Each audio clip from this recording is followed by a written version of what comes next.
இயேசு கிறிஸ்துவின் இனிய நாமத்தில் உங்கள் யாவரையும் வாழ்த்துகிறோம், வரவேற்கிறோம். விசேஷமாக இந்த 2 நாட்களும் தேவ செய்தியை பகிர்ந்து கொண்டதான தேவதாசர்களுக்காக நான் நன்றியை செலுத்துகிறேன். Really, these words that we heard in these past 2 days, they were vibrant, they were spiritual and inspiring to every servant of God. ஒவ்வொரு தேவ மனுஷனுக்கும் இந்த 2 நாட்கள் கொடுத்ததான தேவ செய்தி எங்களுடைய வாழ்க்கையிலே ஒரு திருமுனையை கொண்டு வந்திருக்கும் என்று நான் விசுவாசிக்கிறேன். I am surely been blessed and yet to be blessed. Heart to heart என்று சொல்லும் பொழுதே it's something that which has to speak from the heart to heart. இந்த நாளிலே என்னுடைய ஒரு கதையை நான் உங்களிடத்தில் சொல்ல வரவில்லை. I am not here to relate my story, but I am here to relate his story is history. His story is history. Praise be to God. சுருக்கமாக சொல்ல போனால் 1983 வருடம் 24 வயது வாலிபனாக இலங்கை தேசத்திலிருந்து கத்தார் தேசத்துக்கு டிசம்பர் 31 வந்தடைந்தேன். 41 வருடங்கள் ஆகிறது. கத்தார் தேசத்துக்கு நான் வருவதற்கு முன்பதாக நான் இலங்கையில் ஒரு கிறிஸ்தவ குடும்பத்தில் பிறந்து வளர்ந்தவனாய் இருந்த பொழுதும் 4 வருடங்கள் நாஸ்திகனாக ஜீவித்தேன். I was an atheist. சுருக்கமாய் சொல்ல போனால் I was just like Saul. சவுலை போல கிறிஸ்தவர்களுக்கு விரோதமாய் எழும்பி அநேக கூட்டங்களை குழப்பின ஒரு வாலிபனாய் இருந்தேன். கர்த்தர் ஒரு நாளிலே என்னை சந்தித்தார். ஒரு ஊழியம் நடந்து கொண்டிருக்கும் பொழுது, சுவிசேஷ கூட்டம் நடந்திருக்கும் பொழுது, நானும் என்னுடைய 3 சிநேகிதரும் சென்று இவர்களை அடித்து விரட்டி விடலாம், அவருடைய ட்ரம்ஸ் எல்லாம் அடித்து விரட்டிடுவோன்னு சொல்லிட்டு போன நேரத்தில் பரத்திலிருந்து ஒரு வார்த்தை வந்தது. அந்த வார்த்தை என்னை தொட்டது, என் ஜீவியத்தை மாற்றியது. இந்த சம்பவம் ஒரு நீண்ட சம்பவம். சுருக்கமாக சொல்ல வேண்டும் என்றால், ஒரே நாளிலே கர்த்தர் என்னை தொட்டார், என் வாழ்க்கையை மாற்றினார். ஒரே ஒரு வார்த்தை போதும். அந்த ஒரு வார்த்தை என் ஜீவியத்தை தலைகளாய் மாற்றியது. அந்த வார்த்தையை கேட்ட உடனே நான் கீழே விழுந்தது மாத்திரம்தான் எனக்கு தெரியும். ஒரு ஸ்கூலில் கொண்டு போய் என்னை பெஞ்சில் அப்படியே படுக்க போட்டாங்க. 1 மணித்தாலும் இருக்கும் முழித்து பார்த்து கேட்டேன், என்னையா நடந்தது? All that I knew, there was something like an electric shock came and struck my life. It penetrated into my heart. என்னால் என்ன செய்வேன்னு எனக்கு தெரியல. அந்த நேரத்தில் ஒரு போதகர் இருந்தார். அவரை அடிக்கிறதுக்கு தான் நாங்கள் போய்கிட்டு இருந்தோம். திரும்பி பார்த்தா என் ஃப்ரெண்ட்ஸ் எல்லாம் ஓடிட்டாங்க. கடைசியாக மிகுதிப்பட்டது நான் தான். நேற்று ஊழியக்காரன் சொன்ன வண்ணமாக, ஆண்டவருடைய திட்டத்தை மாற்ற மாட்டார், ஆனால் ஆண்டவர் எங்களை மாற்றுவார். God had a plan then. அந்த வயதிலே 24 வயதிலே ஆண்டவர் என் மீது ஒரு திட்டம் வைத்திருந்தார் என்று நான் விசுவாசிக்கிறேன். அவருடைய திட்டத்தின் பிரகாரமாக ஆண்டவர் அழைத்திருந்தார்.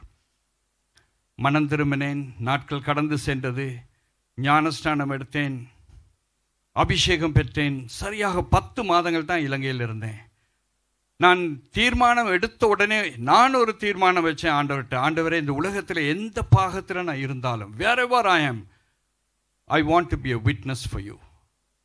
எனக்கு பிரசங்கம் பண்ண தெரியாது, சர்ச் அனுபவங்கள் கிடையாது, ஏனால் நான் நாஸ்திகனாக இருந்தவன். தீர்மானம் எடுத்தேன், ஆண்டவரே, சாட்சியமற்ற வாலிபர்களுக்கு நான் பகிர்ந்து கொள்ளுவேன் என்று ஒரு தீர்மானம் எடுத்தேன். 10 மாதங்களுக்கு பின்பு கத்தார் தேசத்துக்கு கொண்டு வரப்பட்டேன். ஒரு உத்தியோகம் கிடைத்தது. முன்பு இங்கே இருந்ததான ஹெல்த் மினிஸ்டருக்கு பிரைவேட் செக்ரட்டரியாக என்னை கொண்டு வந்தார்கள் அந்த நாட்களிலே. அந்த வேளையிலே கத்தார் பாப்புலேஷன், அதாவது ஜனத்தொகை 3,30,000, சிறிய ஒரு நாடு. ஏர்போர்ட்டில் வர்ற நேரமே அனௌன்ஸ்மெண்ட் பண்ணிட்டாங்க, சவுதிக்கு போகிறவங்களும் கத்தாருக்கு போகிறவங்களும் தயவு செய்து மதுபானத்தை கொண்டு போகாதீங்க, வேதாகமத்தை கொண்டு போயிடாதீங்க.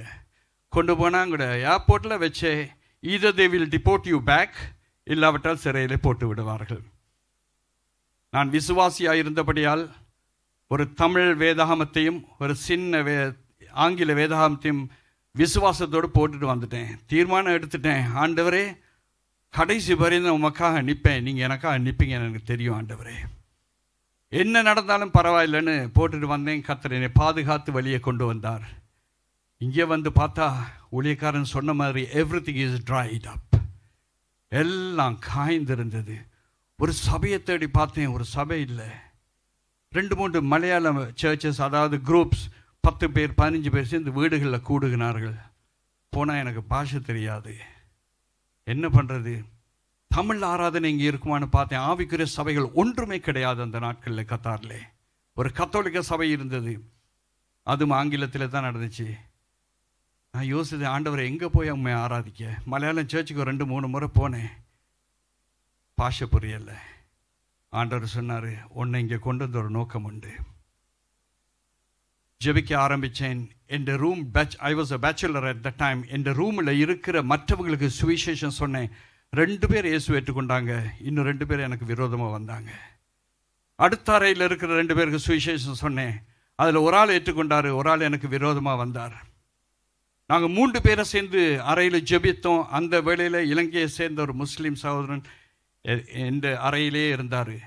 எப்பெல்லாம் ஜெபிக்க ஆரம்பிப்போமோ அப்போ இந்த அவருடைய ரேடியோவை சத்தமாக போடுவார், இல்லைன்னா சத்தம் போடுவார், என்னை வந்து த்ரெட்டன் பண்ணுவார். I am going to report to the CID. இந்த நாட்டில் ஜெபிக்க முடியாது, பைபிள் வாசிக்க முடியாது, உனக்கு தெரியாதது முஸ்லீம் நாடுன்னு சொல்லிட்டு he used to threaten me. ஜெபிப்பதற்கு இடமே இல்லை. நாங்கள் 3-4 பேர் சேர்ந்து 1984 பிப்ரவரி 15 தீர்மானித்தோம், ஒரு மரத்துக்கு கீழே போய் ஆராதனை நடத்துவோம். 3 பேராக போய் அந்த மரத்துக்கு கீழே நிழலிருந்து தூரத்தில் நடந்து போயிட்டு யாரும் வராத இடங்களில் போய் இருந்து, பைபிளெல்லாம் கொண்டு போக மாட்டோம், பைபிள் வசனங்களை எழுதிட்டு போய் எனக்கு பிரசங்கமும் பண்ண தெரியாது என்ற சாட்சியை சொல்லி அவங்களுக்கு நான் பிளப்படுத்தி உற்சாகப்படுத்தி ஆண்டவரை ஆராதித்து வந்தோம் பல மாதங்களாக. ஜெபிப்பதற்கு இடமே கிடையாது. ரூமில் ஜெபிக்க முடியாது, கேம்பில் ஜெபிக்க முடியாது. கேம்ப் பாஸ் வந்து ஒரு முஸ்லீம், ஜெபிக்க விடலை, கிறிஸ்தவர்களுக்கு அவர் எகென்ஸ்ட். கடைசியாக நான் யோசித்தேன், இந்த கேம்பில் 15 பேர் இருக்கிறாங்க, 4 அறைகள், ஒரே ஒரு பாத்ரூம், ஒரே ஒரு வாஷ்ரூம் தான் இருக்குது. நான் என்ன ஒவ்வொரு நாள் இதை பார்த்துட்டு ஒரு நாள் தீர்மானித்தேன், 10 மணிக்குள்ளே எல்லாரும் பாத்ரூமுக்கு போயிட்டு வந்து தூங்கிடுவாங்க. அந்த நாட்களில் இந்த நாட்களை போல் கத்தாரில் 10 மணிக்கு மேலே எல்லாம் ஓப்பனாக இருக்காது. சூப்பர் மார்க்கெட்ஸ் எல்லாம் 9 மணிக்கு க்ளோஸ் பண்ணிடுவாங்க. அப்போ எல்லாருமே 10 மணிக்கு தூங்கிடுவாங்க. நான் என்ன செய்தேன் என்றால் நான் போயிட்டு வாஷ்ரூம் ஒவ்வொரு நாளும் ஃபுல்லாக கழுவிட்டு முழங்கால் இருந்து ஜெபிக்க தொடங்குகிற நேரம் டப்பை நல்லா ஃபுல் ஃபோர்ஸாக திறந்துருவேன். அந்த சத்தம், தண்ணீரின் சத்தத்துக்கு நேராக கதறி அழுவேன், வை மீ லார்ட், ஆண்டவரே ஏன் எனக்கு இந்த சூழ்நிலை? சபை இல்லை, பிரசங்கம் பண்ண முடியாது, சுவிசேஷத்தை அறிவிக்கும் பொழுது எல்லாரும் விரோதமாக வராங்க. I have no place to kneel down and cry out to you Lord, where should I go? அழுது ஜெபித்த நாட்கள் 1 நாட்கள் 2 நாட்கள் அல்ல. ரகசியம் என்ன தெரியுமா?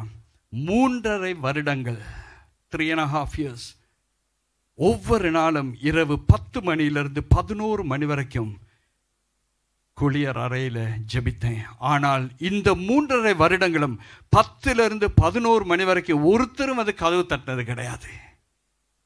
God preserved and protected me.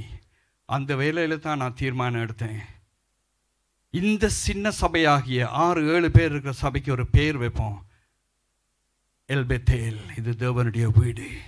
எல்பெத்தேல் power ministries என்று பேர் வைத்து ஆரம்பித்தோம். அந்த நாட்களில் ஆரம்பிக்கப்பட்ட, கத்தாரில் முதல்ல ஆரம்பிக்கப்பட்ட தமிழ் சபையும் ஸ்ரீலங்கன் சபையும் அங்கு ஆரம்பமானது. வனாந்தரத்திலே கடந்த 40 வருடங்களாக இந்த ஊழியங்களை கத்தார் தேசத்திலே செய்து வருகிறோம்.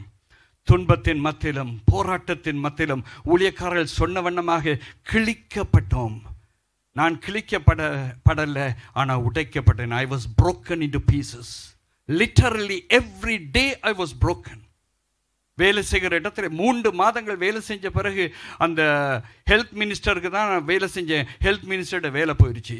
கத்தார் கவர்மெண்ட் ஒரு லா கொண்டு வந்தாங்க, அல்தானி ராயல் ஃபேமிலியில் இருக்கிறவங்க மட்டும்தான் பார்லிமெண்ட்டில் இருக்கலான்னு. அப்போ ஸ்பான்சர் எங்கிட்ட பார்த்து சொன்னார், பிரின்ஸ் நீ என்ன செய்ய போகிற? என் பர்சனல் செக்ரட்டரியாக கொண்டு வந்தேன். What are you going to do? I said, sir I do not know. அவரோட மகண்ட கம்பெனிக்கு என்னை செக்ரட்டரியாக போட்டாங்க. அங்கே போனால் கோவாவை சேர்ந்த, இந்தியாவில் கோவாவை சேர்ந்த ஒருவர் தான் ஜெனரல் மேனேஜராக இருந்தார். அவருக்கு சுவிசேஷம் சொல்ல போய் என்னை அடிக்காத குறை இல்லை, எப்போ என்னை விரட்டலாம், எப்போ பார்த்தாலும் சொல்லுவார், நீ சுவிசேஷம் சொல்கிற, நீ ஃபாதராக இருந்திருக்கணும், நீ போய் இலங்கையில் ஊழியம் செய், இங்கேயே வந்து வேலைக்கு வந்திருக்கிறேன்னு சொல்லிட்டு ரிசைன், யூ ரிசைன். ஒவ்வொரு நாளும் டார்ச்சர், துன்பத்தின் மீது துன்பம். இப்படியா இருக்கிற நாட்களில் இந்த சின்ன சபையாக நாங்கள் மரங்களுக்கு கீழே இருந்து வனாந்தரங்களில் ஒவ்வொரு இடங்களில் போய் இப்படி ஜெபித்து ஆராதனைகளை சிறிதாக நடத்தி கொண்டு வருவோம். சரியாக என்னுடைய ஃபர்ஸ்ட் கண்ட்ராக்ட், முதல் கண்ட்ராக்ட் முடிய 1985 டிசம்பர் 15 ஆகிற வேளையில் நான் இடையில் இந்த மலையாளம் சர்ச்சஸுக்கு போயிட்டு வந்திருந்ததுனால அந்த சின்ன சபைகள் 10 பேர் 15 பேர் இருக்கிற சபைகள், அவங்க சொன்னாங்க, பிரதர் நீங்கள் ஒரு பிரசங்கம் பண்ணுங்க. நான் சொன்னேன், எனக்கு பிரசங்கம் எல்லாம் பண்ண தெரியாது, உங்கள் சாட்சியவாது சொல்லுங்கள், ஐ டு ஷேர் மை டெஸ்டிமனி. அப்படியாக கொஞ்சம் கொஞ்சம் பிரசங்கம் பண்ண ஆரம்பிச்சிட்டேன். அவங்க சொன்னாங்க, நல்லா இருக்குதே பிரசங்கம், நீங்கள் அடுத்த வாரம் வந்து பிரசங்கம் பண்ணுங்க. டேஸ் பாஸ் பாய், நாட்கள் கடந்து சென்றது. அந்த வீட்டில் இருக்கிற 2 சகோதரிகள் இயேசுவை சொந்த ரட்சகராக ஏற்றுக்கொண்டார்கள். அஹமத் ஹாஸ்பிட்டலில் நர்சஸாக வேலை செஞ்சவங்க, அவங்க ஏற்றுக்கொண்டாங்க. ஞானஸ்நானம் ஸ்டடி கொடுத்தேன். ஐயோ எங்களுக்கு ஞானஸ்நானம் கொடுத்துருங்கன்னு சொன்னாங்க. நான் தீர்மானித்தேன், ஒரு நாள் ஞானஸ்நானத்துக்கு கொடுத்துருவோன்னு சொல்லிட்டு ஹஸ்பண்டையும் ஒய்ஃபோட சிஸ்டர் 3 பேருக்கு ஞானஸ்நானம் கொடுக்க வக்ரான்னு சொல்கிற இடத்துல பீச்சுக்கு 4 மணிக்கு போனோம். காலையில் போயிட்டு ஞானஸ்நானம் கொடுத்தேன். அந்த நாட்களில் எனக்கு காரெல்லாம் கிடையாது, மோட்டார் சைக்கிள் தான் இருந்துச்சு. அவங்க காரில் போனாங்க, நான் பின்னுக்கு போனேன். ஞானஸ்நானம் கொடுத்த பிறகு சொன்னாங்க, பிரதர் உங்களோட வீட்டுக்கு கொஞ்சம் வரலாமா, வந்துட்டு போ. நான் சொன்னேன், வீடெல்லாம் கிடையாது, பேச்சுலர்ஸ் குவார்ட்டர்ஸில் தான் இருக்குது. இல்லை சும்மா வந்து பார்த்துட்டு போ, நீங்கள் எங்கே இருக்கிறீங்கன்னு பார்த்துட்டு போவோம். சரின்னு வாங்கன்னு கூப்பிட்டேன். 4 பேர் இந்த அறையில் இருப்பார்கள். வியாழக்கிழமை ஆனோடனே அவங்க எல்லாம் போயிட்டு வெள்ளிக்கிழமை மாலையில் தான் வருவாங்க. அன்றைக்கு பார்த்து இவங்க என் ரூமுக்கு வர்ற நேரத்தில் அந்த முஸ்லீம் பையன் மாத்திரம் போகலை, வியாழக்கிழமை வீட்டில் அங்கேயே இருந்துட்டான். வந்தாங்க, இந்த கட்டில் தான் உட்காந்துருந்தாங்க. I didn't have any chairs to offer them.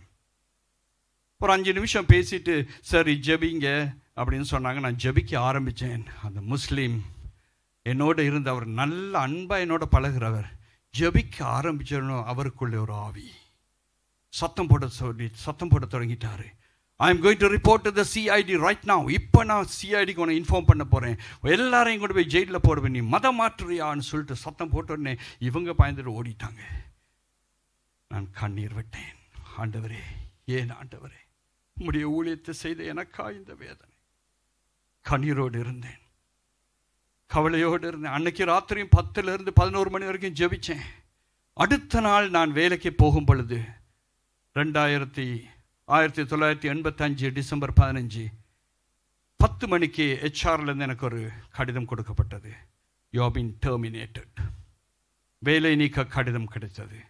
நான் யோசித்தேன், ஆண்டவர் ஏன் எனக்கு இது, எங்கேருந்து, ஏன், என்ன பிரச்சனை? நான் நல்லா வேலை செஞ்சேன், ஏன் எனக்கு இந்த பிரச்சனை? உமக்காக ஊழியம் செஞ்ச ஆண்டவரே, ஏன் உமக்காக ஆண்டவரே இரவு பகலும் கண்ணீரோடு ஜெபித்தேன், ஏன் ஆண்டவரே? I come from a poor family, who will take care of my family, why me Lord? என்ற ஒரு கேள்வி. ஆவியானவர் சொன்னார், I have started to break you. உன்னை உடைக்க ஆரம்பித்திருக்கிறேன். ஆண்டவருடைய சத்தத்துக்கு செவி கொடுத்தேன். அடுத்த நாள் ஆஃபீஸுக்கு போனேன். அன்றைக்கு இரவு லெட்டர் எல்லாம் எடுத்துட்டு வீட்டுக்கு வந்துட்டு ராத்திரி இருந்து ஜெபித்தேன். கொளியர் அறையிலிருந்து ஜெபித்தேன். 10 மணிக்கு ஆரம்பித்த ஜெபம் 2 மணிக்கு தான் முடிஞ்சு. கண்ணீரோடு ஜெபித்தேன். 2 மணி ஆகும் பொழுது எனக்கு சமாதானம், நல்ல சமாதானம். போய் உறங்கிட்டேன். அடுத்த நாள் காலையில் ஆஃபீஸுக்கு போனேன். This is a truly happened incident that I am talking, heart to heart.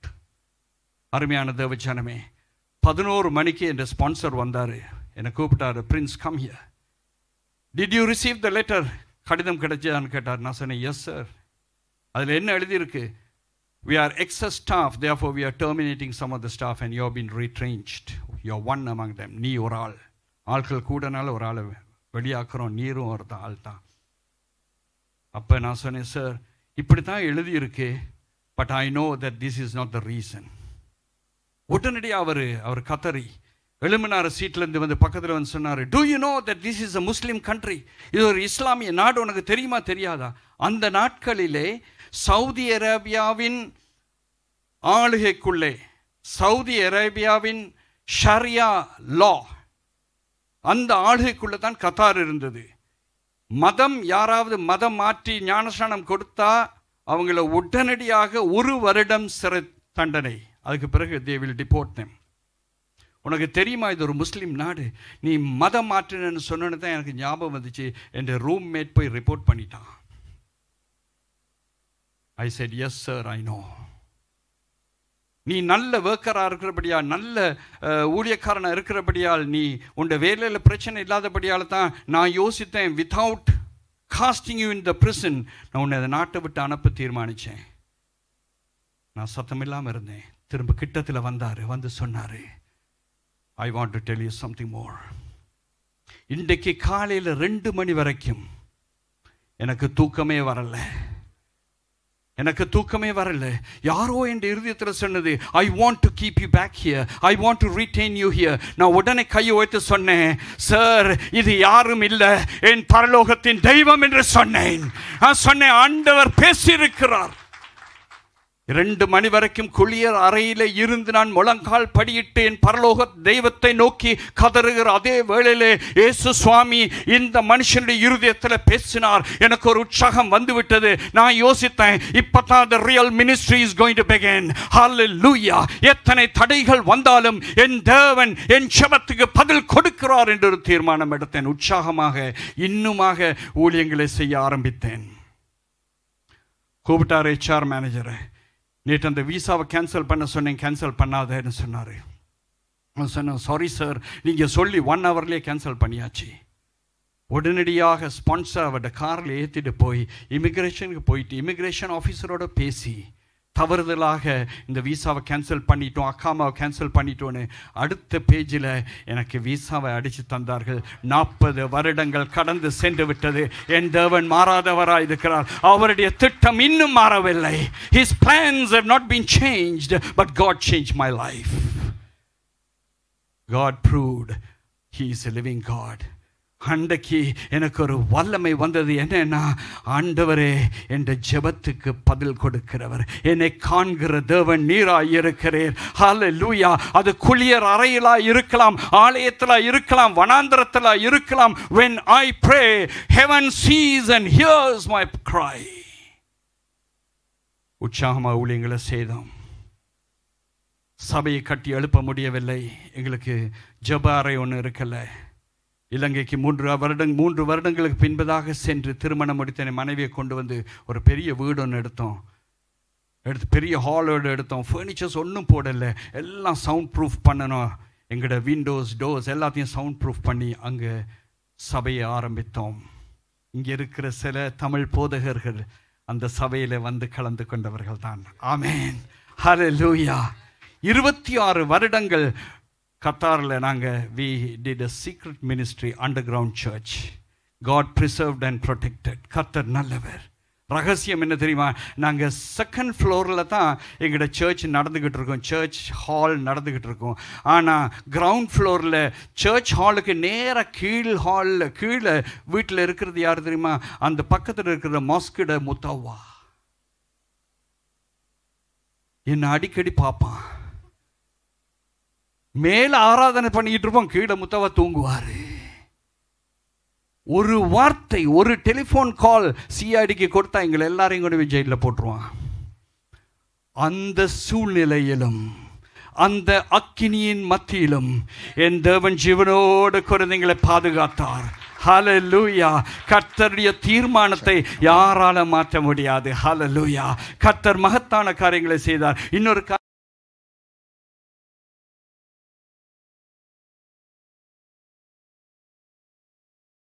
He broke me.